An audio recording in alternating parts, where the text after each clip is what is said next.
আসসালামু আলাইকুম। আজকে আমরা সার্ক সম্পর্কে জানব। আমরা জানি দক্ষিণ এশিয়ার একটি অন্যতম সংগঠন হচ্ছে সার্ক, যদিও এটি অনেকটাই অকার্যকর বলা যায়। সার্কের পূর্ণরূপ হচ্ছে south Asian association for regional cooperation. আমরা জানি সার্কভুক্ত দেশ হচ্ছে 8টি। এই 8টি সার্কভুক্ত দেশের নাম মনে রাখার একটা টেকনিক আছে। টেকনিকটা হচ্ছে আমরা এইভাবে মনে রাখবো: নিপা এমবিবিএস পাস। খুব ছোট্ট একটা লাইন, এই লাইনটার মাধ্যমে আমরা 8টি দেশের নাম মনে রাখতে পারি।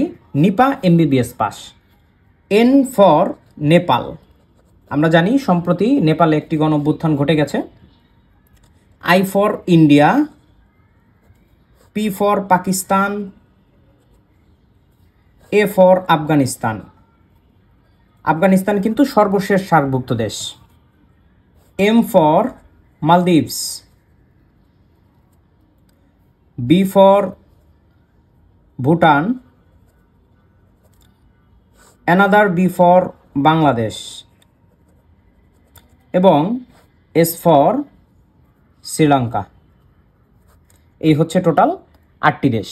এই আপনাদের কাছে প্রশ্ন রইল, এই সার্কের সদর দপ্তর কোন দেশে অবস্থিত? ধন্যবাদ।